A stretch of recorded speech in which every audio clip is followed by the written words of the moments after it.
Hello दोस्तों, आप सभी का स्वागत है हमारे चैनल पर। आप देख रहे हैं इंटरेस्टिंग एंड लव। तो पिछले चैप्टर में हम लोगों ने पढ़ा ईंटें मन के हड़प्पा सभ्यता का चैप्टर 1 था। आज हिस्ट्री के चैप्टर में पढ़ते हैं चैप्टर 2। तो ये एनसीईआरटी का सीरीज चल रहा है जो कि क्लास 12 का है। तो इसमें चैप्टर का नाम है राजा, किसान और नगर। ये लगभग 1200 सालों का है, जो कि आरंभिक राज्य और अर्थव्यवस्थाएं हैं, जो लगभग 600 ईसा पूर्व से 600 ईस्वी तक है। तो 1200 वर्ष हो गए हैं। तो चलिए शुरू करते हैं। हड़प्पा सभ्यता के बाद 1500 वर्षों के लंबे अंतराल में उपमहाद्वीप के विभिन्न भागों में कई प्रकार के विकास हुए। यही वह काल था जब सिंधु नदी और इसकी उपनदियों के किनारे रहने वाले लोगों द्वारा ऋग्वेद का लेखन किया गया।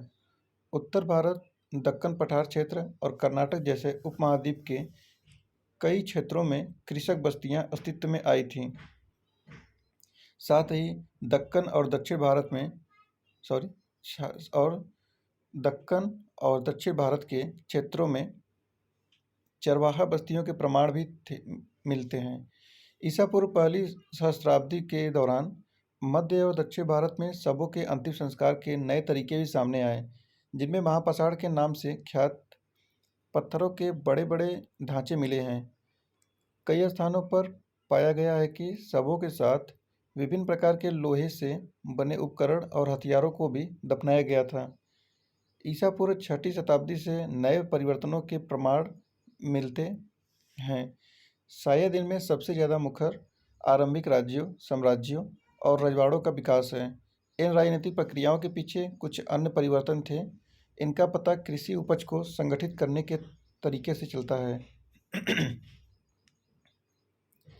इसी के साथ साथ लगभग पूरे उपमहाद्वीप में नए नगरों का उदय हुआ।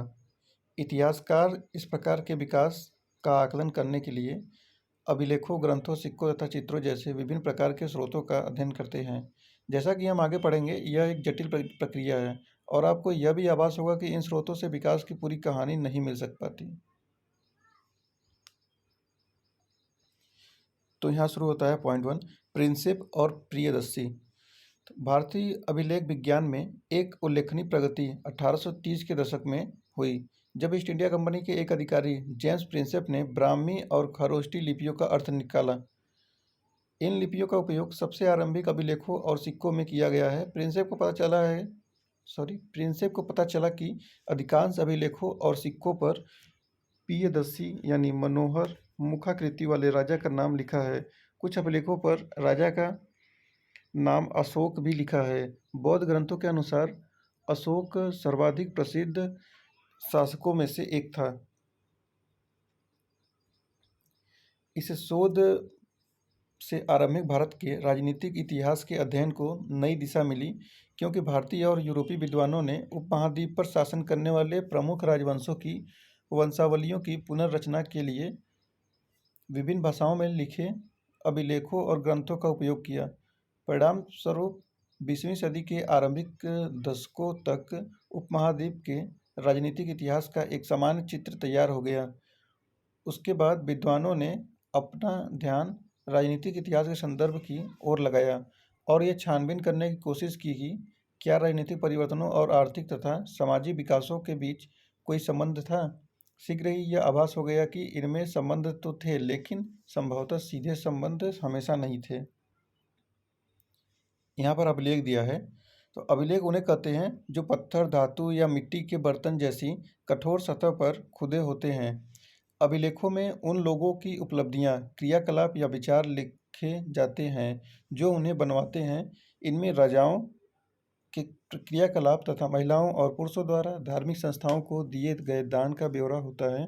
यानी अभिलेख एक प्रकार से अस्थायी प्रमाण होते हैं।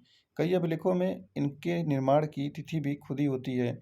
जिन पर तिथि नहीं मिलती है उनका काल निर्धारण आमतौर पर पूरा लिपि अथवा लेखन शैली के आधार पर काफ़ी सुस्पष्टता से किया जा सकता है।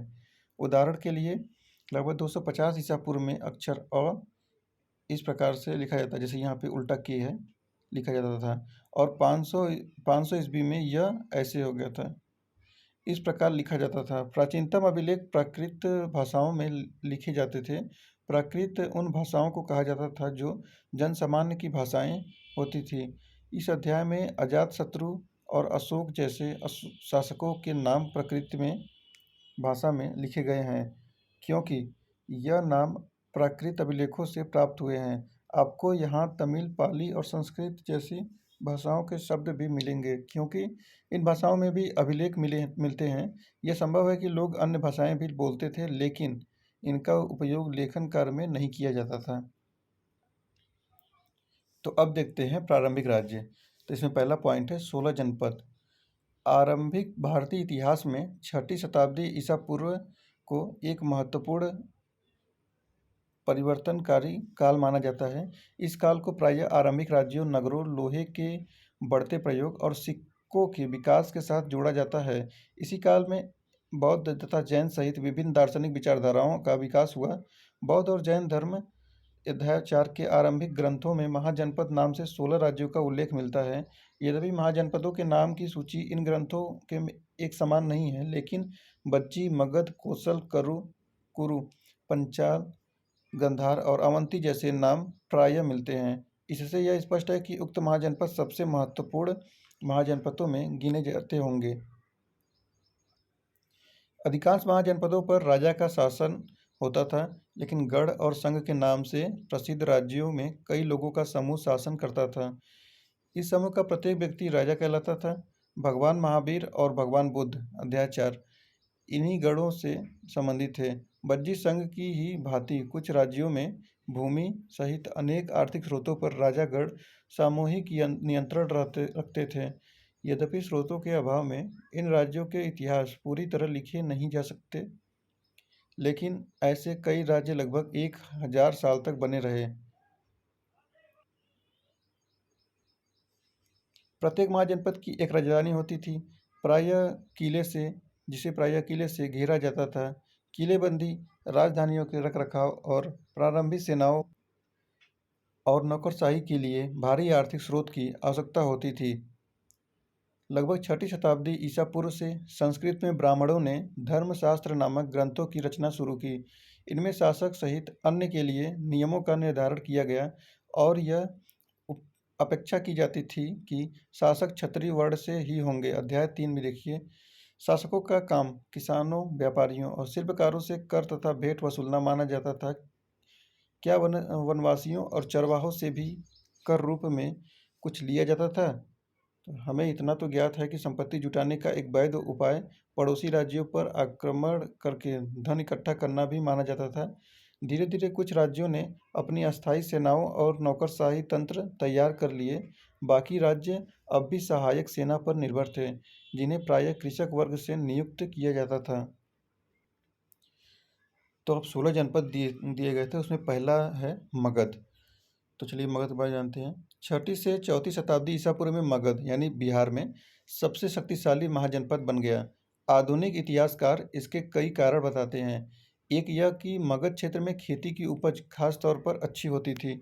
दूसरे यह कि लोहे की खदानें यानी कि आधुनिक इसमें झारखंड में भी आसानी से उपलब्ध थी, जिससे उपकरण और हथियार बनाना सरल होता था। जंगली क्षेत्रों में हाथी उपलब्ध थे, जो सेना के एक महत्वपूर्ण अंग थे। साथ ही गंगा और इसकी उपनदियों से आवागमन सस्ता व सुलभ होता था। लेकिन आरंभिक जैन और बौद्ध लेखकों ने मगध की महत्ता का कारण विभिन्न शासकों की नीतियों को बताया।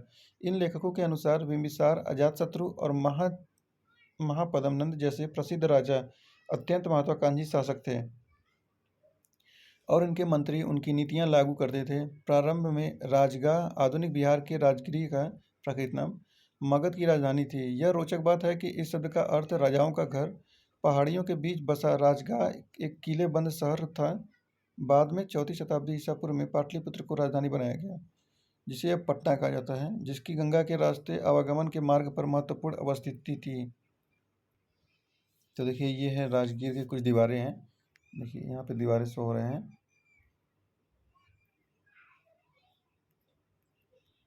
ऐसे ही राजधानियों को दीवारों से घेरा जाता था। तो चलिए हम लोग आगे चलते हैं और देखते हैं इसमें भाषाएं और लिपियां बारे में दिया गया है। अशोक के अधिकांश अभिलेख प्राकृत में हैं, जबकि पश्चिमोत्तर से मिले अभिलेख अरामेइक और यूनानी भाषा में है। प्राकृत के अधिकांश अभिलेख ब्राह्मी लिपि में लिखे गए थे। जबकि पश्चिमोत्तर के कुछ अभिलेख खरोष्टी में लिखे गए थे। अरा अरामेइक और यूनानी लिपियों का प्रयोग अफगानिस्तान में मिले अभिलेखों में किया गया था। चलिए अब तीसरा आता है एक आरंभिक साम्राज्य। मगध के विकास के साथ साथ मौर्य साम्राज्य का उदय हुआ। मौर्य साम्राज्य के संस्थापक चंद्रगुप्त मौर्य लगभग 321 ईसा पूर्व का शासन पश्चिमोत्तर में अफगानिस्तान और बलूचिस्तान तक फैला था। उनके पौत्र अशोक ने, जिन्हें आरंभिक भारत का सर्वप्रसिद्ध शासक माना जा सकता है, कलिंग यानी आधुनिक उड़ीसा पर विजय प्राप्त की। अशोक ने कलिंग युद्ध किया था जो कि विजय प्राप्त किया था।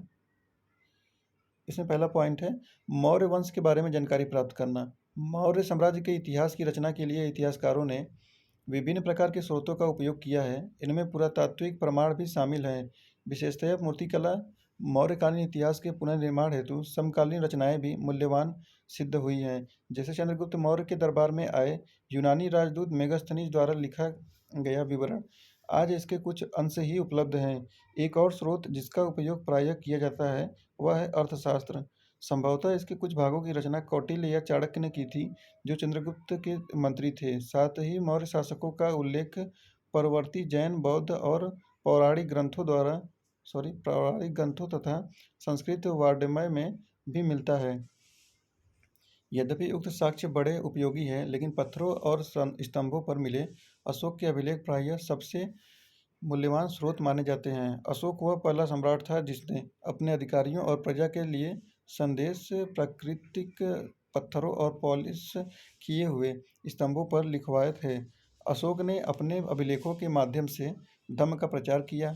इनमें बड़ों के प्रति आदर, सन्यासियों और ब्राह्मणों के प्रति उदारता, सेवकों और दासों के साथ उदार व्यवहार तथा दूसरे के धर्मों और परंपराओं का आदर शामिल है। दूसरा पॉइंट है साम्राज्य का प्रशासन। मौर्य साम्राज्य के 5 प्रमुख राजनीतिक केंद्र थे: राजधानी पाटलिपुत्र और 4 प्रांतीय केंद्र तक्षशिला, उज्जैनी, तोसली और सुवर्णगिरी।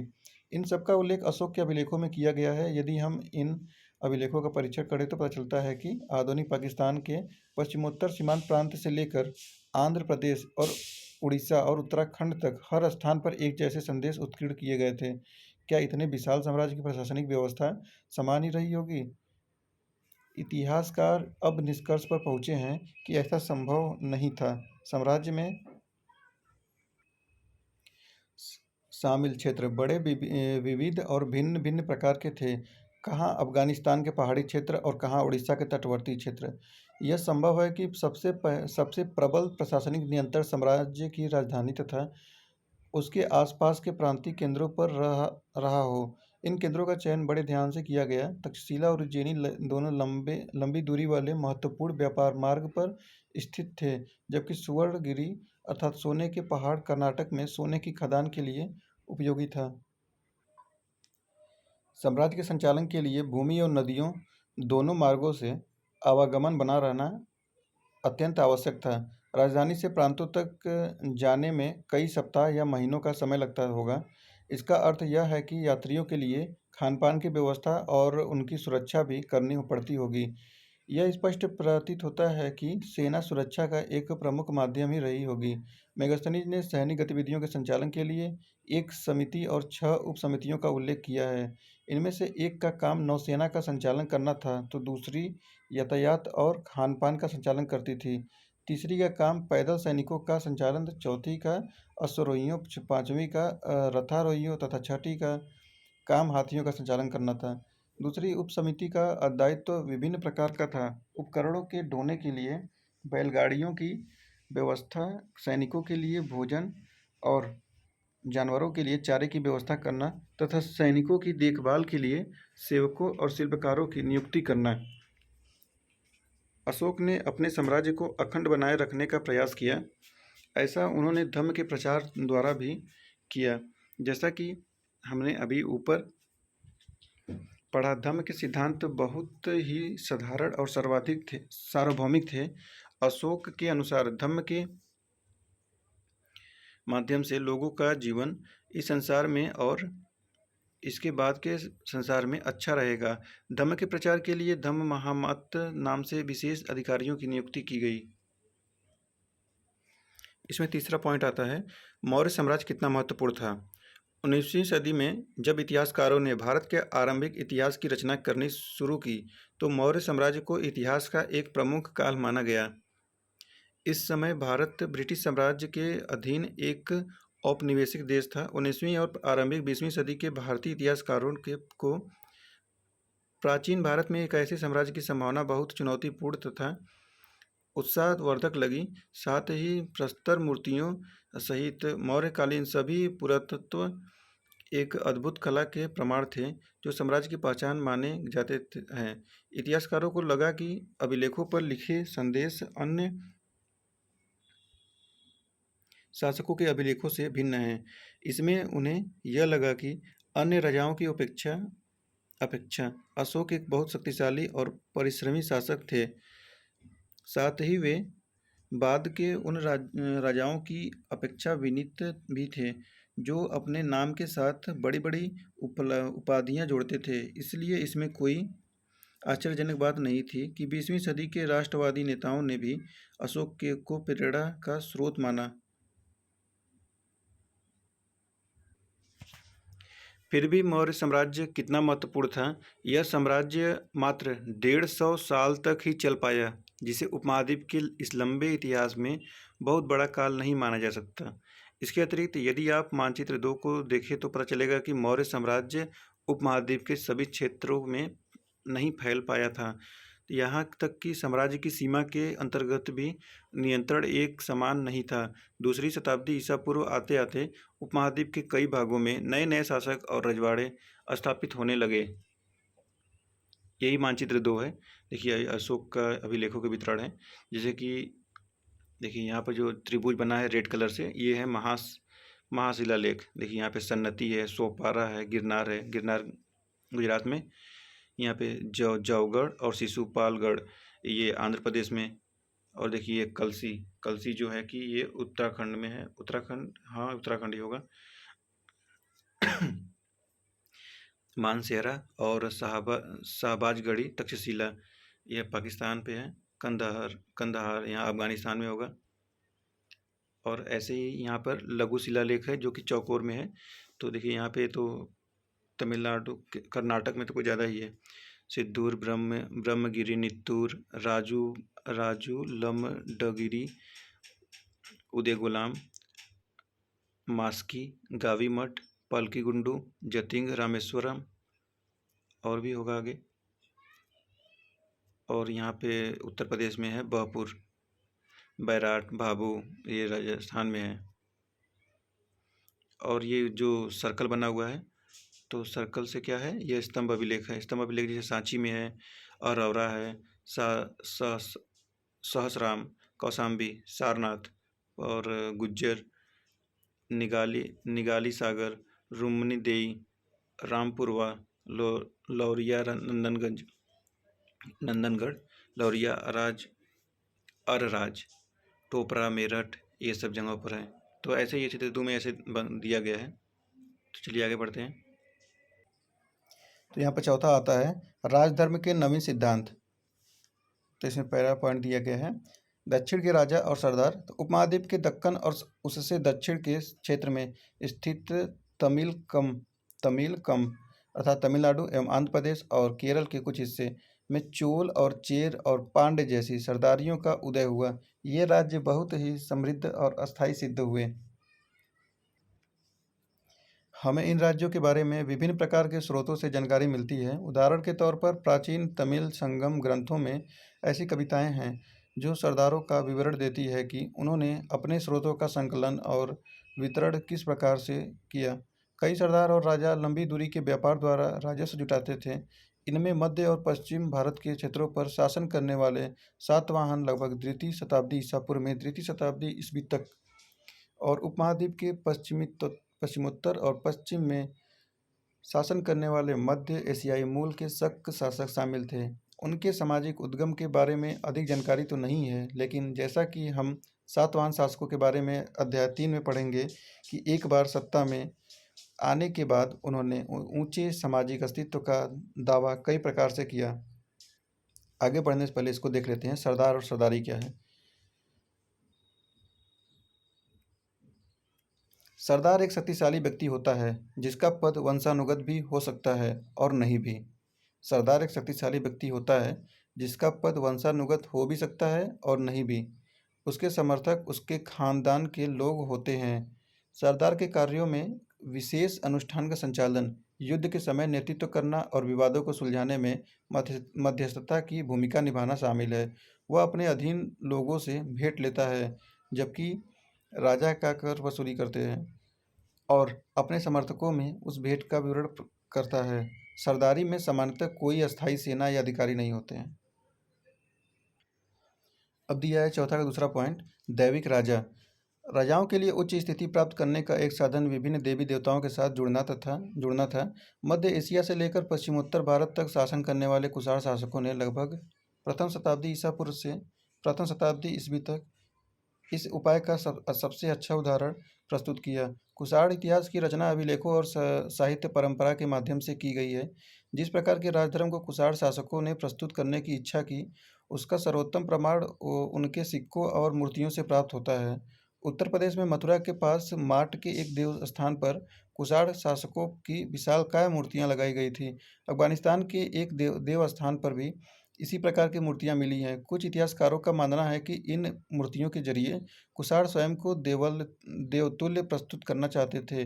कई कुषाण शासकों ने अपने नाम के आगे देवपुत्र की उपाधि भी लगाई थी। संभवतः वे उन चीनी शासकों से प्रेरित हुए होंगे जो स्वयं को स्वर्ग पुत्र कहते थे। चौथी शताब्दी ईस्वी में गुप्त साम्राज्य सहित कई बड़े साम्राज्यों के साक्ष्य मिलते हैं। इनमें से कई साम्राज्य सामंतों पर भी निर्भर थे। अपना निर्वाह स्थानीय संसाधनों द्वारा करते थे, जिसमें भूमि पर नियंत्रण भी शामिल था। वे शासकों का आदर करते थे और उनकी सैनिक सहायता भी करते थे। जो सामंत शक्तिशाली होते थे वे राजा भी बन जाते थे और जो राजा दुर्बल होते थे वे बड़े शासकों के अधीन हो जाते थे। गुप्त शासकों का इतिहास साहित्य, सिक्कों और अभिलेखों की सहायता से लिखा गया है। साहित्य ही कवियों द्वारा अपने राजा या स्वामी की प्रशंसा में लिखी प्रशस्तियाँ भी उपयोगी रही हैं। यद्यपि इतिहासकार इन रचनाओं के आधार पर ऐतिहासिक तथ्य निकालने का प्रायः प्रयास करते हैं, लेकिन उनके रचयिता तथ्यात्मक विवरण की अपेक्षा उन्हें काव्यात्मक ग्रंथ मानते थे। उदाहरण के तौर पर इलाहाबाद स्तंभ अभिलेख के नाम से प्रसिद्ध प्रयाग प्रशस्ति की रचना हरिशेठ, जो स्वयं गुप्त सम्राटों के संभवतः सबसे शक्तिशाली सम्राट समुद्रगुप्त के राज कवि थे, ने संस्कृत में की थी। यहाँ पर दिया है समुद्रगुप्त की प्रशस्ति। यह प्रयाग प्रशस्ति का एक अंश है। धरती पर उनका कोई प्रतिद्वंदी नहीं था। अनेक गुणों और शुभ कार्यों से संपन्न उन्होंने अपने पैर के तलवे से अन्य राजाओं को यश को मिटा दिया। वे परमात्मा पुरुष और साधु भले की समृद्धि और असाधु यानी बुरे, साधु मतलब भले और असाधु मतलब बुरे के विनाश के कारण हैं। वे अज्ञेय हैं। उनके कोमल हृदय को भक्ति और विनय से ही वश में किया जा सकता है। वे करुणा से भरे हुए हैं। वे अनेक सहस्र गायों के दाता हैं। उनके मस्तिष्क की दीक्षा दीन दुखियों, बिरहड़ियों और पीड़ितों के उद्धार के लिए की गई है। वे मानवता के लिए दिव्यमान उदारता की प्रतिमूर्ति हैं। वे देवताओं में कुबेर, धन देव, वरुण, समुद्र देव, इंद्र वर्षा के देवता और यम यानी मृत्यु देव के तुल्य हैं। देखिए, ये बलुआ पत्थर से बनी कुषाण राजा की एक मूर्ति है। इसमें सर नहीं दिया गया है। इसमें हाथ भी कटा हुआ है क्या? हाथ से यहाँ पे कमर पे रखे पड़े हैं अपने, और तलवार इनका लिए हैं। तलवार दोनों हाथों में इनके हैं।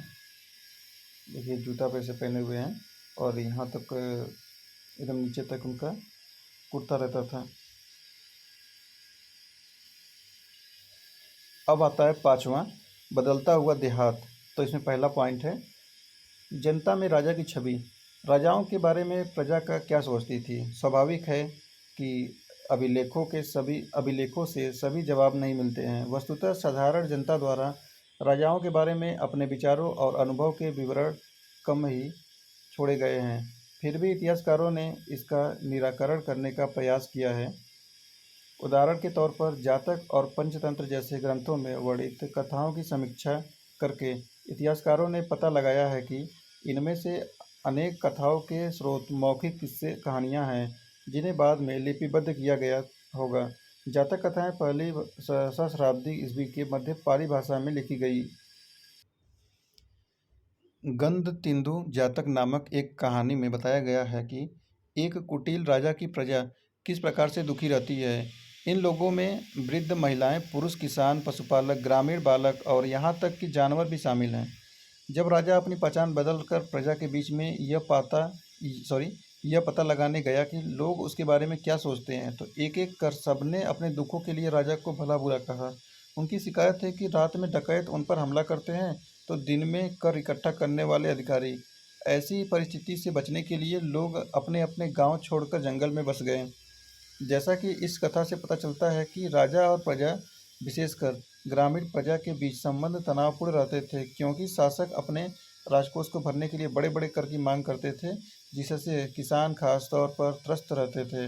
इस जातक कथा से पता चलता है कि इस संकट से बचने का एक उपाय जंगल की ओर भाग जाना होता था। इसी बीच करों की बढ़ती मांग को पूरा करने के लिए किसानों ने उपज बढ़ाने और उपाय ढूंढने शुरू किए। दूसरा पॉइंट है, उपज बढ़ाने के तरीके क्या थे। तो उपज बढ़ाने का एक तरीका हल का प्रचलन था, जो छठी शताब्दी ईस्वी से ईसा पूर्व से ही गंगा और कावेरी की घाटियों के उर्वर कछारी क्षेत्र में फैल गया था। जिन क्षेत्रों में भारी वर्षा होती थी, वहां लोहे के फाल वाले हलों के माध्यम से उर्वरा भूमि की जुताई की जाने लगी। इसके अलावा गंगा की घाटी में धान की रोपाई के वजह से उपज में भारी वृद्धि होने लगी। हालांकि किसानों को इसके लिए कमर तोड़ मेहनत करनी पड़ती थी। यद्यपि लोहे के फाल वाले हल की वजह से फसलों की उपज बढ़ने लगी, लेकिन ऐसे हलों का उपयोग उपमहाद्वीप के कुछ हिस्से में सीमित था। पंजाब और राजस्थान जैसी अर्ध शुष्क जमीन वाले क्षेत्रों में लोहे के फाल वाले हल का प्रयोग 20वीं सदी में शुरू हुआ, जो किसान उपमहाद्वीप के पूर्वोत्तर और मध्य पर्वतीय क्षेत्रों में रहते थे। उन्होंने खेती के लिए कुदाल का उपयोग किया, जो ऐसे इलाके के लिए कहीं अधिक उपयोगी था। उपज बढ़ाने का एक और तरीका कुओं, तालाबों और कहीं कहीं नहरों के माध्यम से सिंचाई करना था। व्यक्तिगत लोगों और कृषक समुदायों ने मिलकर सिंचाई के साधन निर्मित किए। व्यक्तिगत तौर पर तालाबों, कुओं और नहरों जैसे सिंचाई साधन निर्मित करने वाले लोग प्रायः राजा या प्रभावशाली लोग थे, जिन्होंने अपने इन कामों का उल्लेख अभिलेखों में भी करवाया। तीसरा पॉइंट आता है पांचवा का, ग्रामीण समाज में विभिन्नताएं। तो यद्यपि खेती की इन नई तकनीकों से राजा सॉरी यद्यपि खेती की इन नई तकनीकों से उपज तो बढ़ी, लेकिन इसके लाभ समान नहीं थे। इस बात के ग्रामीण इस बात के प्रमाण मिलते हैं कि खेती से जुड़े लोगों में उत्तरोत्तर भेद बढ़ता जा रहा था। कहानियों में, विशेषकर बौद्ध कथाओं में, भूमिहीन खेतिहर श्रमिकों, छोटे किसानों और बड़े बड़े जमींदारों का उल्लेख मिलता है। पाली भाषा में गपति का छोटे किसानों और जमींदारों के लिए किया जाता था। बड़े बड़े जमींदार और ग्राम प्रधान शक्तिशाली माने जाते थे, जो प्रायः किसानों पर नियंत्रण रखते थे। ग्राम प्रधान का पद प्रायः वंशानुगत होता था। आरंभिक तमिल संगम साहित्य में भी गाँवों में रहने वाले विभिन्न वर्गों के लोगों का उल्लेख है, जैसे कि विल्लालर या बड़े जमींदार, हलवाहा या उल्वर और दास अड़िमई। यह संभव है कि वर्गों की यह विभिन्नताएं भूमि के स्वामित्व, श्रम और नई प्रौद्योगिकी के उपयोग पर आधारित हो। ऐसी परिस्थिति में भूमि का स्वामित्व महत्वपूर्ण हो गया। इसकी चर्चा प्रायः विधि ग्रंथों में भी की जाती थी। यहाँ जानते हैं सीमाओं का महत्व। मनुस्मृति आरंभिक भारत का सबसे प्रसिद्ध विधि ग्रंथ है। इसे संस्कृत भाषा में दूसरी शताब्दी ईसा पूर्व और दूसरी शताब्दी ईस्वी के बीच लिखा गया था। इस ग्रंथ में राजा को यह सलाह दी गई है, चूँकि सीमाओं को अनभिज्ञता के कारण विश्व में बार बार विवाद पैदा होते हैं, इसलिए उसे सीमाओं की पहचान के लिए गुप्त निशान जमीन में गाड़ कर रखने चाहिए, जैसे कि पत्थर, हड्डियाँ, गाय के बाल, भूसी, राख, खपटे, गाय के सूखे गोबर, ईंट, कोयला, कंकड़ और रेत। उसे सीमाओं पर इसी प्रकार के और तत्व भूमि में छुपा कर गाड़ने चाहिए, जो समय के साथ नष्ट न हो। अब जानते हैं गपति क्या है। गपति घर का मुखिया होता था और घर में रहने वाली महिलाओं, बच्चों, नौकरों और दासों पर नियंत्रण करता था। घर से जुड़े भूमि, जानवर या अन्य सभी वस्तुओं का वो मालिक होता था। कभी कभी इस शब्द का प्रयोग नगरों में रहने वाले संभ्रांत व्यक्तियों और व्यापारियों के लिए भी होता है। डायरेक्ट क्वेश्चन ऐसे पूछ सकता है, गृहपति क्या है? एक छोटे गांव का जीवन। हर्षचरित संस्कृत में लिखी गई कन्नौज के शासक हर्षवर्धन की जीवनी है। इसके लेखक बाणभट्ट लगभग 7वीं शताब्दी ईस्वी हर्षवर्धन के राजकवि थे। यह उस ग्रंथ का एक अंश है। इसमें विंध्य क्षेत्र के जंगल के किनारे की एक बस्ती के जीवन का एक अति विरल चित्रण किया गया है। बस्ती के किनारे का अधिकांश क्षेत्र जंगल है और यहाँ धान की उपज वाली खलिहान और उपजाऊ भूमि के हिस्सों को छोटे किसानों ने आपस में बांट लिया है। यहाँ के अधिकांश लोग कुदाल का प्रयोग करते हैं क्योंकि घास से भरी भूमि में हल चलाना मुश्किल है। बहुत कम हिस्से साफ हैं, जो हैं भी उसकी काली मिट्टी काले लोहे जैसे सख्त हैं। यहाँ लोग पेड़ की छाल के गट्ठर लेकर चलते हैं। फूलों से भरे अनगिनत बोरे, अलसी और सन भारी मात्रा में शहद, मोरपंख, मोम, लकड़ी और घास के बोझ लेकर आते जाते रहते हैं। ग्रामीण महिलाएं रास्ते में बसे गांवों में जाकर बेचने को तत्पर रहती है। उनके सिरों पर जंगल से एकत्र किए गए फलों की टोकरियां थीं। अब आता है पाँचवा का चौथा पॉइंट, भूमिदान और नए सम्राट ग्रामीण। ईस्वी के आरंभिक शताब्दियों से भी ही भूमिदान के प्रमाण मिलते हैं। इनमें से कई का उल्लेख अभिलेखों में मिलता है।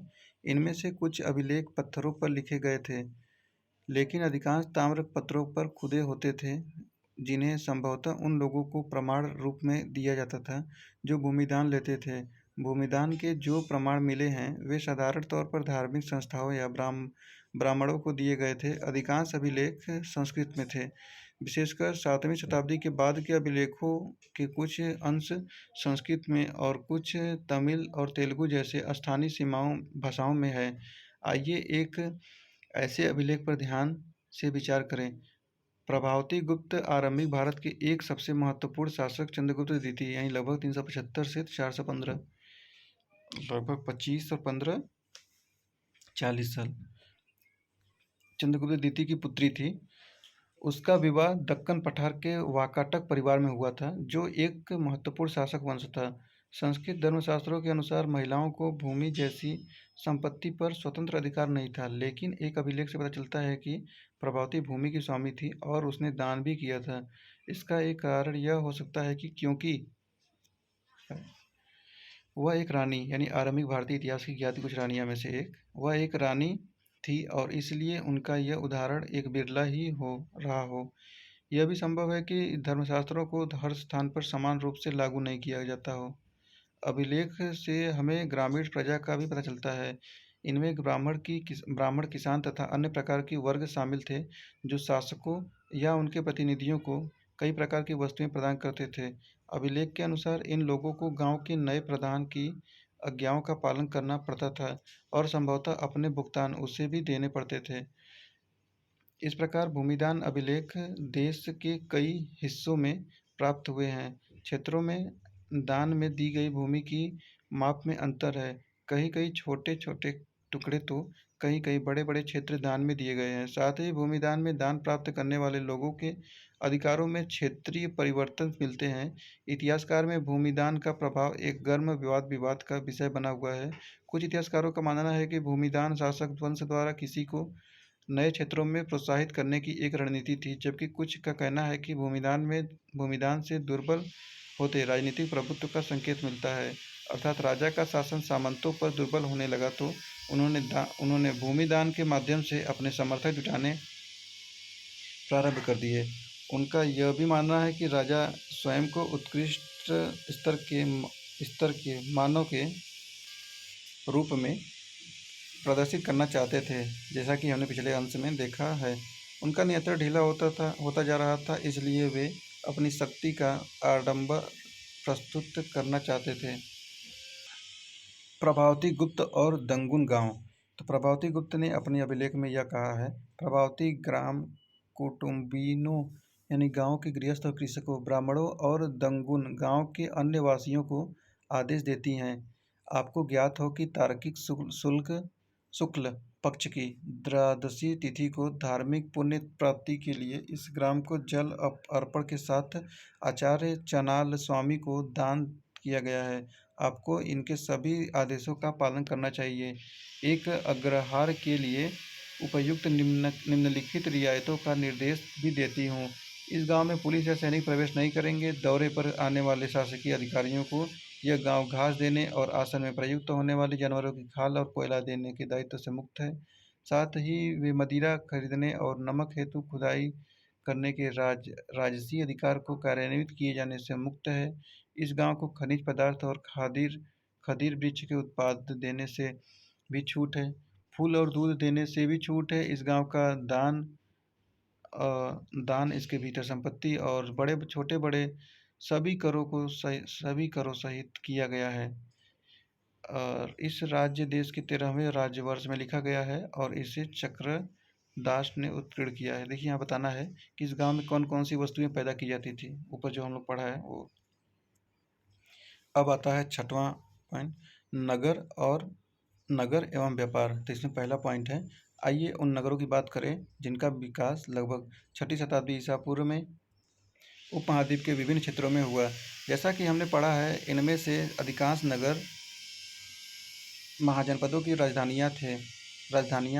प्रायः सभी नगर संचार मार्गों के किनारे बसे थे।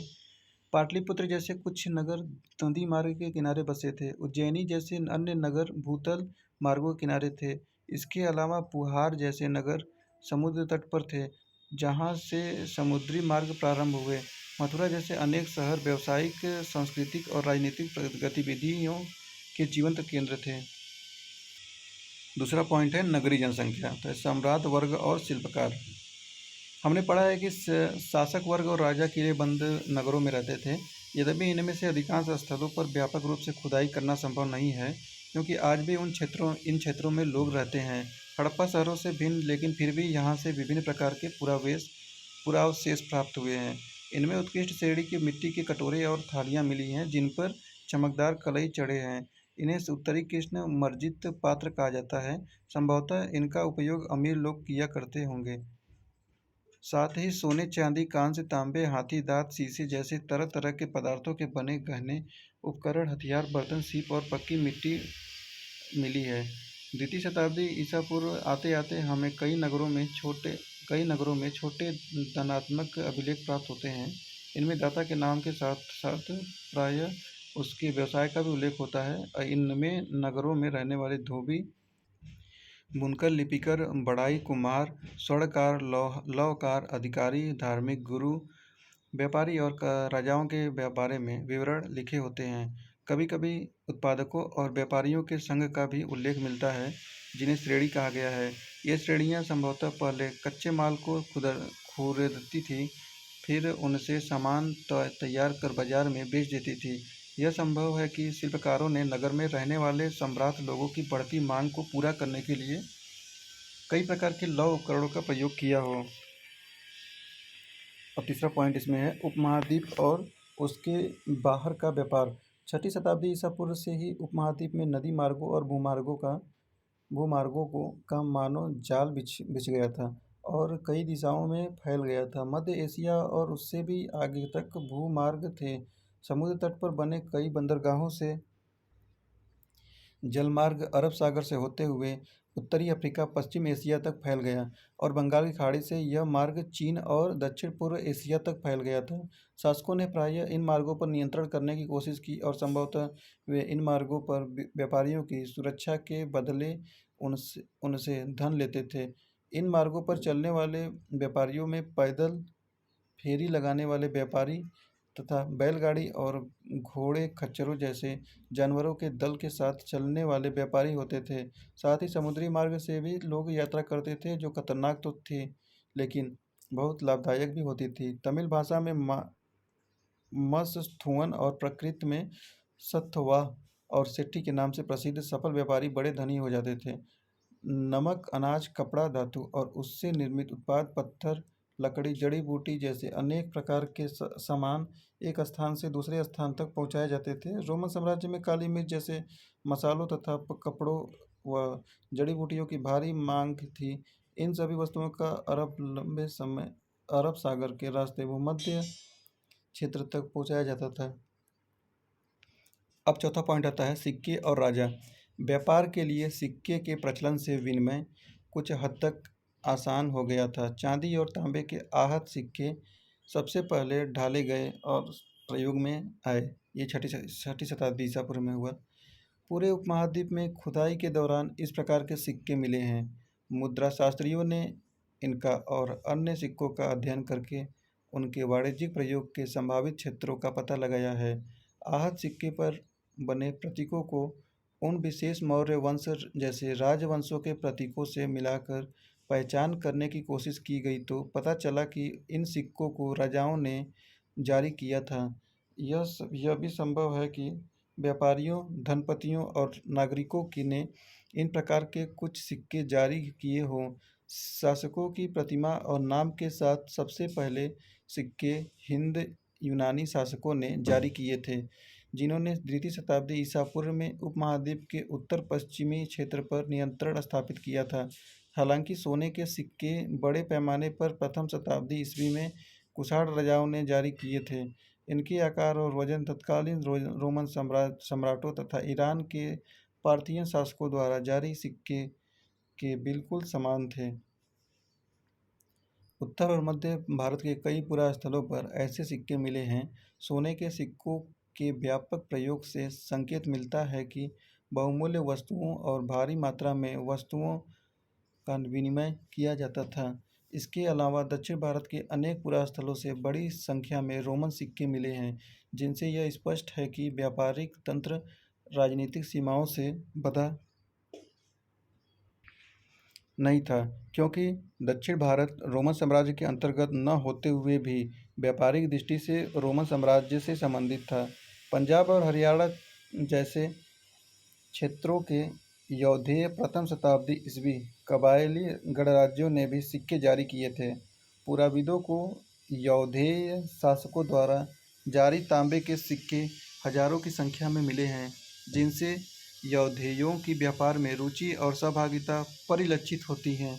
सोने के सबसे भव्य सिक्कों में से कुछ गुप्त शासकों ने जारी किए। इनके आरंभिक सिक्कों में प्रयुक्त सोना अति उत्तम था। इन सिक्कों के माध्यम से दूर देशों से व्यापार विनिमय करने में आसानी होती थी, जिससे शासकों को भी लाभ होता था। छठी शताब्दी ईस्वी से सोने के सिक्के मिलने कम हो गए। क्या इससे यह संकेत मिलता है कि उस काल में कुछ आर्थिक संकट पैदा हो गया था? इतिहासकारों में इसे लेकर मतभेद है। कुछ का कहना है कि रोमन साम्राज्य के पतन के बाद दूरवर्ती व्यापार में कमी आई, जिससे उन राज्यों, समुदायों और क्षेत्रों की संपन्नता पर असर पड़ा, जिन्हें दूरवर्ती व्यापार से लाभ मिलता था। अन्य का कहना है कि इस काल में नए नगरों और व्यापार के नवीन तंत्रों का उदय होने लगा था।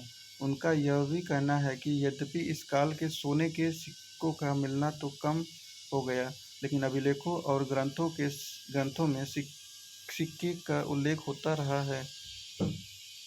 क्या इसका अर्थ यह हो सकता है कि सिक्के इसलिए कम मिलते हैं क्योंकि वे प्रचलन में थे और उनका किसी संग्रह करके नहीं रखा था, मतलब रिजर्व? सातवां है मूल बातें क्या हैं। तो अभिलेखों का अर्थ कैसे निकाला जाता है? अभी तक हम अन्य बातों के अलावा अभिलेखों के अंशों के बारे में अध्ययन कर रहे थे, लेकिन इतिहासकारों को यह कैसे ज्ञात होता है कि अभिलेखों पर क्या लिखा है? देखिए, यह सातवां का पहला पॉइंट है, ब्राह्मी लिपि का अध्ययन कैसे होता था। आधुनिक भारतीय भाषाओं में प्रयुक्त लगभग सभी लिपियों का मूल ब्राह्मी लिपि है। ब्राह्मी लिपि का प्रयोग अशोक के अभिलेखों में किया गया है। 18वीं शताब्दी से यूरोपीय विद्वानों ने भारतीय पंडितों की सहायता से आधुनिक बंगाली और देवनागरी लिपि में कई पांडुलिपियों का अध्ययन शुरू किया और उनके अक्षरों की प्राचीन अक्षरों के नमूनों से तुलना शुरू की। आरंभिक अभिलेखों का अध्ययन करने वाले विद्वानों ने कई बार यह अनुमान लगाया कि ये संस्कृत में लिखे हैं, जबकि प्राचीनतम अभिलेख वस्तुतः प्राकृत में थे। फिर कई दशकों बाद अभिलेख वैज्ञानिकों के अथक परिश्रम के बाद जेम्स प्रिंसेप ने अशोककालीन ब्राह्मी लिपि का 1838 ईस्वी में अर्थ लिया। 7.2 यानी दूसरा पॉइंट देखते हैं 7वां का, खरोष्टी लिपि को कैसे पढ़ा गया। पश्चिमोत्तर के अभिलेखों में प्रयुक्त खरोष्टी लिपि के पढ़े जाने की कहानी अलग है। इस क्षेत्र में शासन करने वाले हिंद यूनानी राजाओं यानी कि लगभग द्वितीय से प्रथम शताब्दी ईसा पूर्व द्वारा बनवाए गए सिक्कों से जानकारी हासिल करने में आसानी हुई है। इन सिक्कों में राजाओं के नाम यूनानी और खरोष्टी में लिखे गए हैं। यूनानी भाषा पढ़ने वाले यूरोपीय विद्वानों ने अक्षरों का मेल किया। उदाहरण के तौर पर दोनों लिपियों में अपोलोडोटस का नाम लिखने में एक ही प्रतीक मान लीजिए अप्रयुक्त किया गया। चूंकि प्रिंसेप ने खरोष्टी में लिखे अभिलेखों की भाषा की पहचान प्राकृत के रूप में की थी, इसलिए लंबे अभिलेखों को पढ़ना सरल हो गया। तीसरा पॉइंट है अभिलेखों से प्राप्त ऐतिहासिक साक्ष्य। इतिहासकारों एवं अभिलेख शास्त्रियों के काम करने के तरीकों का पता लगाने के लिए आइए अशोक के 2 अभिलेखों को ध्यान से पढ़ें। ध्यान देने योग्य बात है कि अभिलेख स्रोत 10 में शासक अशोक का नाम नहीं लिखा है।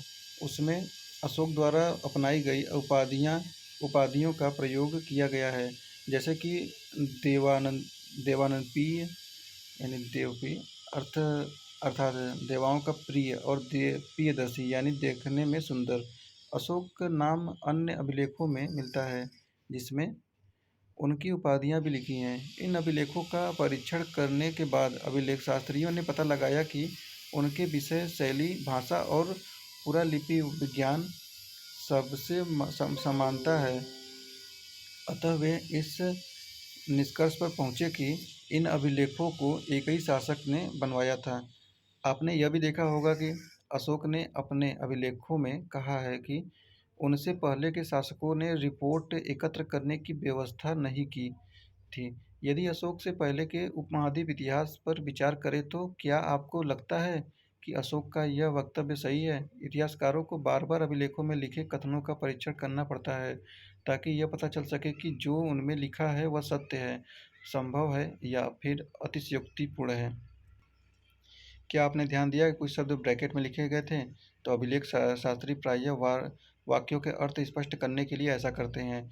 यह बड़े ध्यान से करना पड़ता है जिससे कि लेखक का मूल अर्थ बदल न जाए। इतिहासकारों को और भी परीक्षण करने पड़ते हैं। यदि राजा के आदेश यातायात मार्गों के किनारे और नगरों के पास प्राकृतिक पत्थरों पर उत्कीर्ण थे तो क्या वहाँ से आने जाने वाले लोग उन्हें पढ़ने के लिए उस स्थान पर रुकते थे? अधिकांश लोग प्रायः पढ़े लिखे नहीं थे। क्या पाटलिपुत्र में प्रयुक्त प्राकृत उपमहाद्वीप में सभी स्थानों पर लोग समझते थे? क्या राजा के आदेशों का पालन किया जाता था? इन प्रश्नों के उत्तर पाना सदैव आसान नहीं है। इनमें से कुछ समस्याओं के प्रमाण हमें अशोक के अभिलेख में मिलते हैं, जिसकी व्याख्या प्रायः अशोक की वेदना के प्रतिबिंब के रूप में की जाती है। साथ ही यह युद्ध के प्रति उनकी मनोवृत्ति में परिवर्तन को भी दर्शाता है। जैसा कि हम आगे पढ़ेंगे, यदि हम अभिलेख के शाब्दिक अर्थ के परे समझने का प्रयास करते हैं तो परिस्थिति और भी जटिल हो जाती है।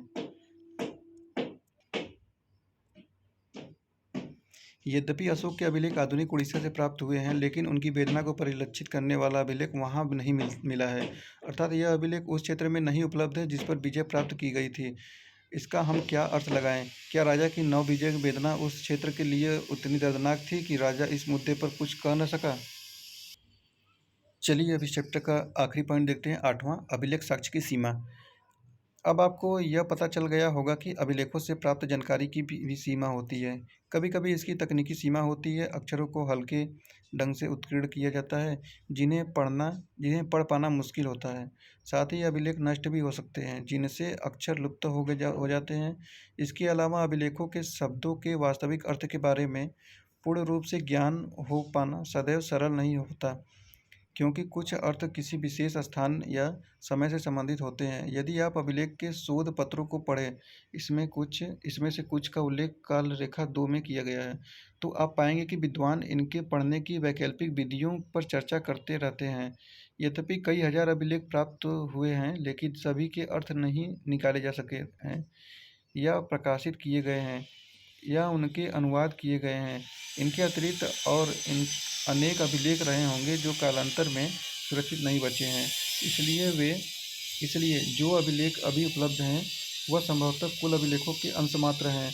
इसके अतिरिक्त एक और मौलिक समस्या है, यह जरूरी नहीं है कि जिसे हम आज राजनीतिक और आर्थिक रूप से महत्वपूर्ण मानते हैं उन्हें अभिलेखों में अंकित किया गया हो। उदाहरण के तौर पर खेती की दैनिक प्रक्रियाएं और रोज़मर्रा की ज़िंदगी के सुख दुख का उल्लेख अभिलेखों में नहीं मिलता है, क्योंकि प्रायः अभिलेख बड़े और विशेष अवसरों का वर्णन करते हैं। इसके अलावा अभिलेख हमेशा उन्हीं व्यक्तियों के विचार व्यक्त करते हैं जो उन्हें बनवाते थे।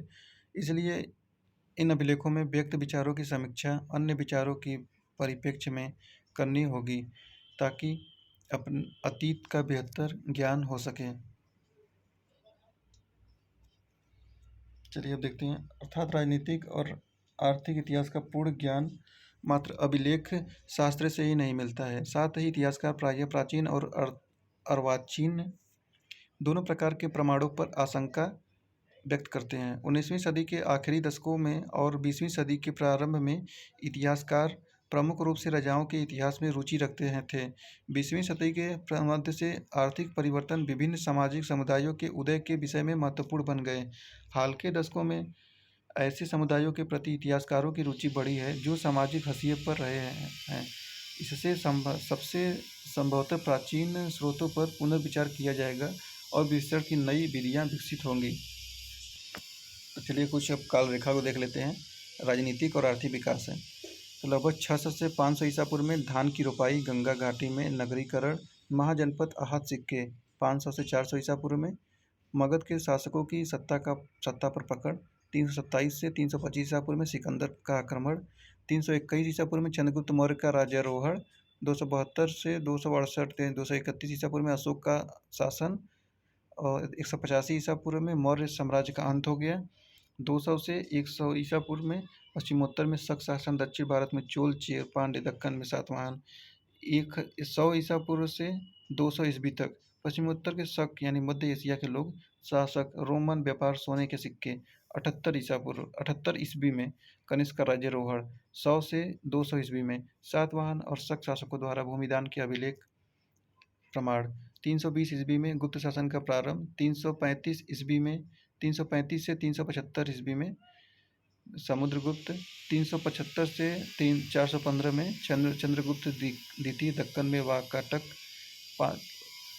लगभग 500 से 600 ईस्वी में कर्नाटक में चालुक्यों का उदय और तमिलनाडु में पल्लवों का उदय। 606 से 647 कन्नौज के राजा हर्षवर्धन चीनी यात्री शेंग सोंग की यात्रा। 712 ईस्वी में अरबों की सिंध पर विजय। हाँ, ये काल रेखा दूसरा है। अभिलेख शास्त्र के क्षेत्र में महत्वपूर्ण प्रगति। 18वीं शताब्दी। 1784 में बंगाल एशियाटिक सोसाइटी का गठन। 19वीं शताब्दी में 1810 का दशक। कोलिन मैकेंजी ने संस्कृत और तमिल भाषा के 8000 अभिलेख एकत्र किए। 1838 जेम्स प्रिंसेप द्वारा अशोक के ब्राह्मी अभिलेखों का अर्थ लगाना। 1877 एलेक्जेंडर कनिंघम ने अशोक के अभिलेखों के एक अंश को प्रकाशित किया। 1886 दक्षिण भारत के अभिलेखों के शोध पत्र एपिग्राफिया कर्नाटिका का प्रथम अंक। 1888 में एपिग्राफिका इंडिका का प्रथम अंक। 20वीं शताब्दी 1965 से 66 डीसी सरकार ने Indian epigraphy and Indian epigraphical glossary प्रकाशित की। अब कुछ प्रश्नों पर नजर देखते हैं जिनका उत्तर देना है, जो कि 100 से 150 शब्दों में लिखने हैं।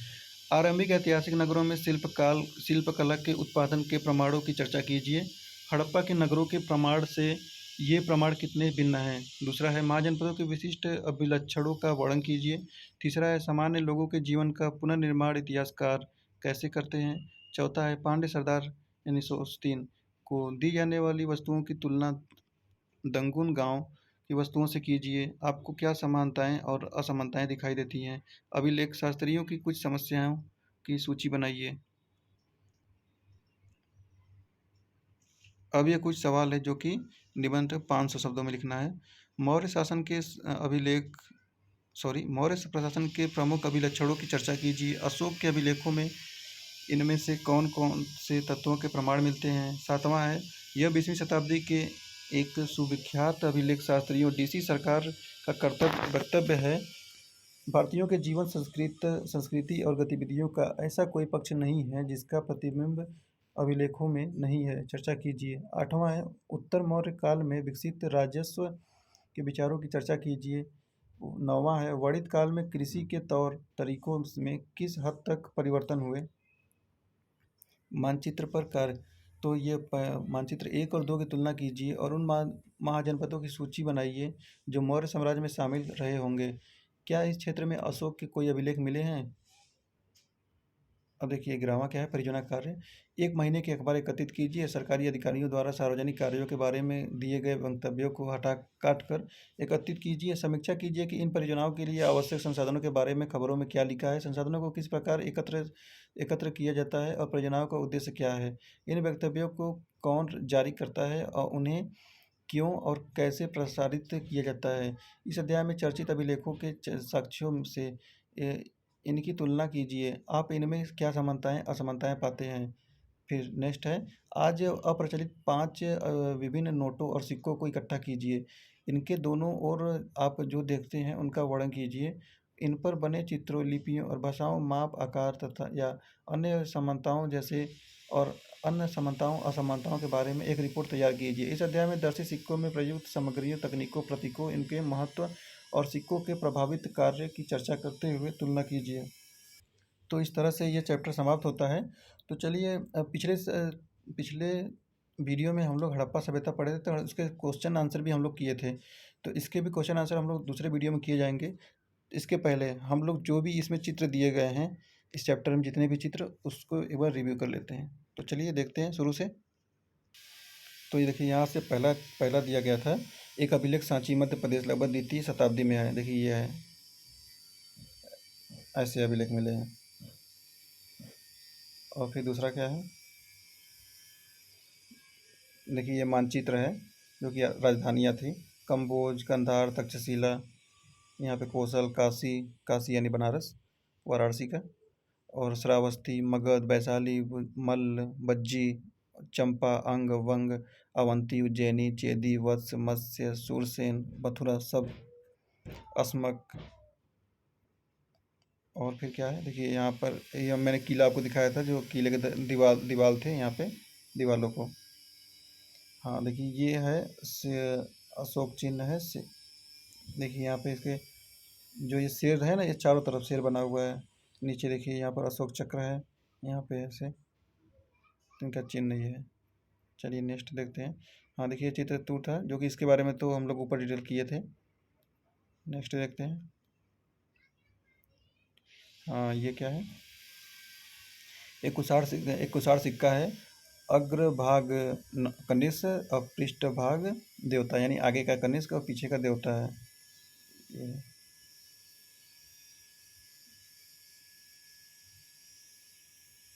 फिर क्या है, ये तो इसके बारे में हम लोग देखा था कि 2 तलवार लिए थे।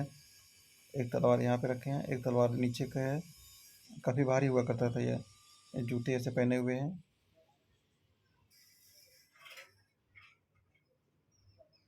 नेक्स्ट आता है, हाँ ये क्या है, एक प्रतिमा की भेंट। यह मथुरा से मिली एक मूर्ति का भाग है।